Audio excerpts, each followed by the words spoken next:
বাবা এই যে এভাবে করতালি দিচ্ছ, দেখেন বাবা প্রত্যেকটা আসরে আসতে সবাই তো বলে যে হাত দুটো তোলো, বলে হ্যাঁ কি না? সবাই বলে তো। তা হাত তুললে কি হবে? হাত তুললে কি হয়? হ্যাঁ না, আমি বলছি হাতটা তুললে কি হয়? হাতে ব্যথা হয়, এই তো পরিষ্কার উত্তর। হাত তুললে কি হয়? শুনুন মা বলি, হাতটা তো তুলতে বলা হয়। তা মা হাত কি তুলতে চাও, জানতে চাও যে হাতটা তোলা কেন? তাহলে বলবো, না দরকার নেই। বলবো, শিশুপালকে যখন বধ করেছিল ভগবান, কটা অপরাধের পর? 100 অপরাধ।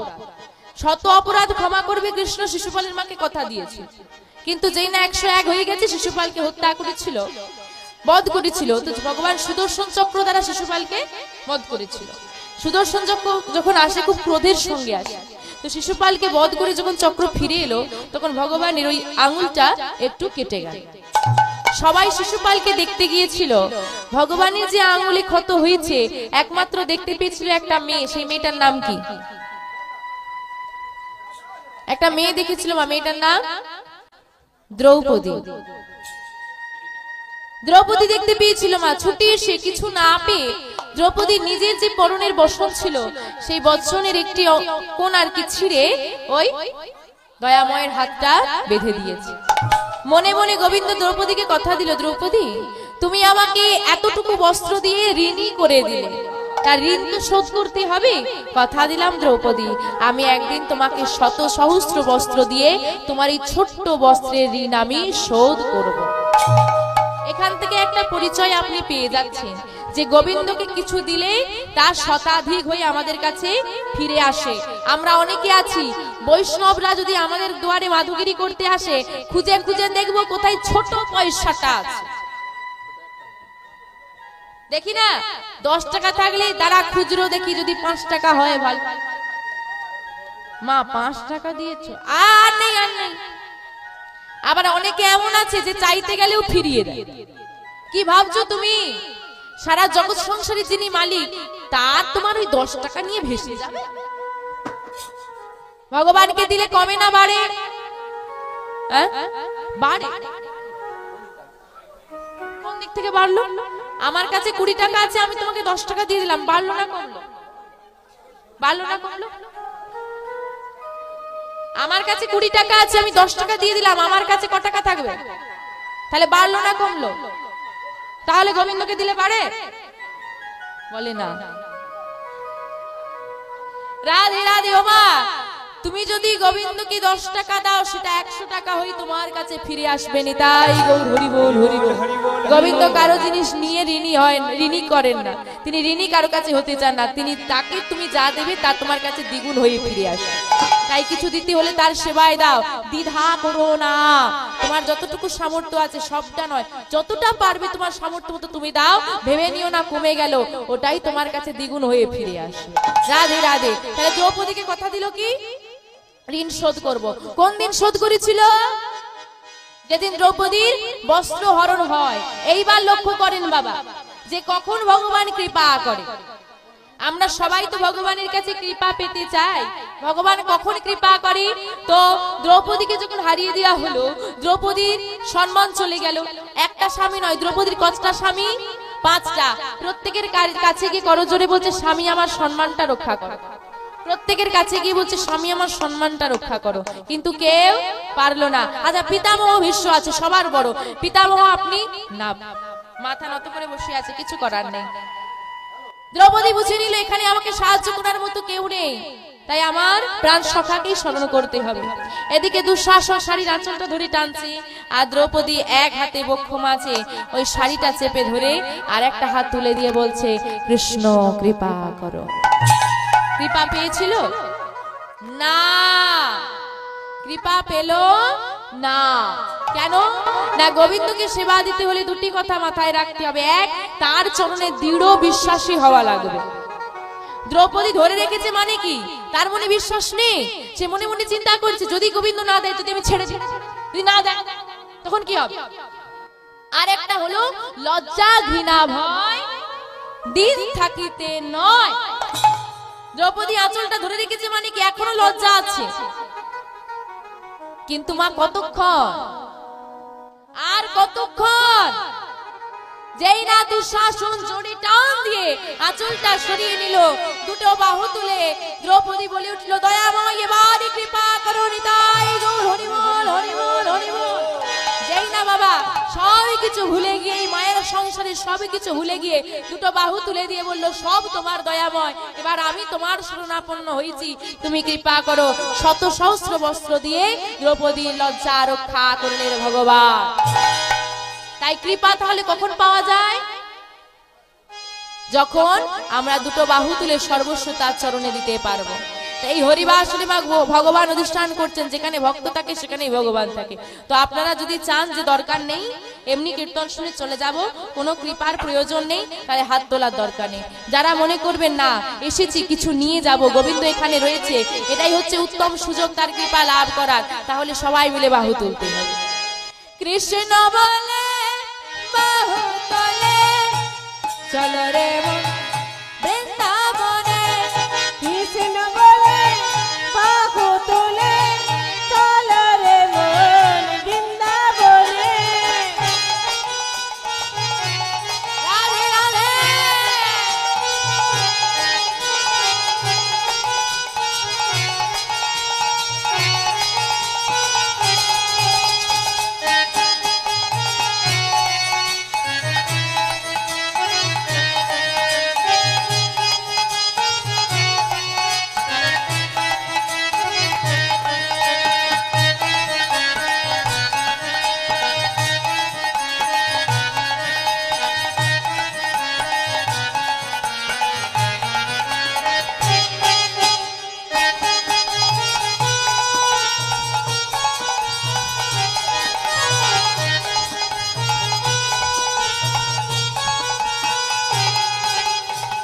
নামে নাই কোনো চিন্তা, নামে নাই কোনো ভাবনা, নামে নাই কোনো চিন্তা, নামে নাই কোনো ভাবনা, নামে নাই কোনো চিন্তা, নামে নাই কোনো ভাবনা, নামে নাই কোনো চিন্তা, নামে নাই কোনো ভাবনা। ও বদর ভরে এই নামে গো, বদর ভরে এই নাম গো, বদর ভরে এই নামে গো, বদর ভরে এই নাম গো।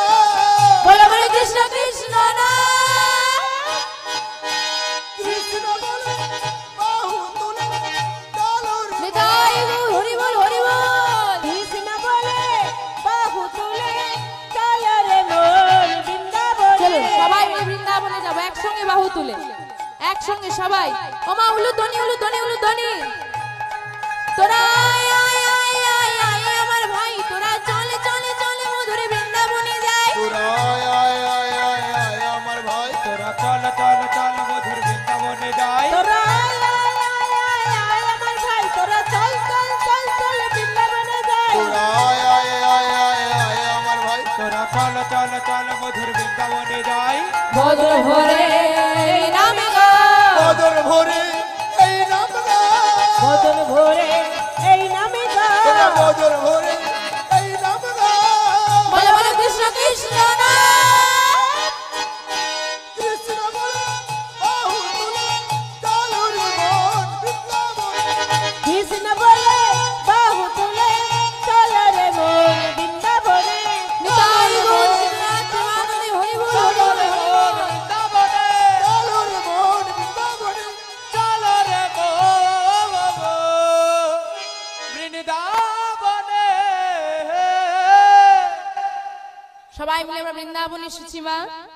আজকে শ্রীরাম বৃন্দাবনে প্রভাত কালে দাদা বলরামকে সঙ্গে নিয়ে প্রাণ গোবিন্দ আমার চলেছে গোচারণ। প্রাণ গোবিন্দ গোচারণে চলেছি মা। আজকে গোচারণে যেতে গিয়ে প্রাণ গোবিন্দের এক রাধারানীর কথা মনে পড়ে গেল। যেই না রাধারানীর কথা মনে পড়ে গেছে মা, আর গোচারণে যেতে মন চাইছে না, মন চাইছে রাধারানীর কাছে চলে যায়। কিন্তু যাবো কেমন করে? গোচারণে তো আমাকে যেতে হবে, কর্ম তো সবাইকে করতে হয়, ভগবানও তার অন্যথা নয়। কিন্তু আমার যখন রাধারানীর কথা মনে পড়েছে, মিলন আজকে হবে, কারণ গোবিন্দ যা ইচ্ছা করে তাই হয়, তাই তো? তোমার গোবিন্দ যা ইচ্ছা করে তাই হয়। তোমরা যাই করো না কেন গোবিন্দ যা ইচ্ছা করবে তাই হবে। একটা প্রমাণ শোনেন। এক ব্যক্তি যার 30 বছর বয়স, আস্তে আস্তে আস্তে এত কথা কিসের মা? এক ব্যক্তি যার বয়স কত বছর? 30 বছর বয়স। এইবার ওই ব্যক্তির 3 বছরের একটা ছেলে আছে, ছোট্ট ছেলে। তো ব্যক্তি ঘুমোচ্ছে রাতে, যেমন ঘুমোয়। সকালবেলায় ভোরবেলা ঘুম থেকে উঠে দেখছে সামনে যমরাজ দাঁড়িয়ে আছে। কে দাঁড়িয়ে আছে? তার মানে যমরাজ দাঁড়িয়ে আছে মানে কি? সময় শেষ। ব্যক্তি উঠেই যমরাজকে দেখে, স্বপ্নের ঘড়ি হয়তো ভুলভাল দেখছি, আরে না ঠিকই দেখছি যমরাজ দাঁড়িয়ে আছে। আরে আপনি এখানে? আমি এসেছি মানে কি সময় শেষ? না তোমার সময় শেষ, তুমি চলো। বলি আরে 30 বছর বয়স, এরই মধ্যে মারা যাবো? আমার মনে হয় আপনার কোথাও ভুল হচ্ছে, ভালো করে দেখুন, অন্য কারো নাম লেখা আছে, আপনি ভুল করে ঠিকানা ভুল করে চলে এসেছেন। আমার ভুল হলো? তা ভুল হতেই পারে, দেখে নি একবার। তো যমরাজ কি করেছে, একটা লিস্ট বার করেছে, বড় বড় লিস্ট বের করেছে। দেখছে প্রথম নামটা ওই ব্যক্তি, বলছে দেখো তোমারই নাম লেখা আছে, তোমারই ঠিকানা। দেখো এত তর্ক করা বা এত কথা বলার সময় তো আমার নেই। দেখো তোমার পর এত এত জনকে আমাকে সেই রাত পর্যন্ত নিয়ে যেতে হবে, পরকে পর। তা এত কথা বললে হবে না, তাড়াতাড়ি চলো। তো বাবা সংসারী ব্যক্তি মাথা তো একটু লাগাবেই। মনে মনে চিন্তা করছে এরই মধ্যে মরে যাবো। আরে কোথায় ব্যাংক ব্যালেন্স করেছি পরিবারের কেউ জানে না, হ্যাঁ কোথায় কত টাকা পয়সা রেখেছি, সম্পত্তি কোথায় রেখেছি কেউ জানে না, কাউকে বলা হয়। তা কমসে কম একটা দিন তো সময় আমার লাগবে। কি করেছে যমরাজকে বলছে দেখুন আমার একটা বদ অভ্যেস আছে। কি বদ অভ্যেস?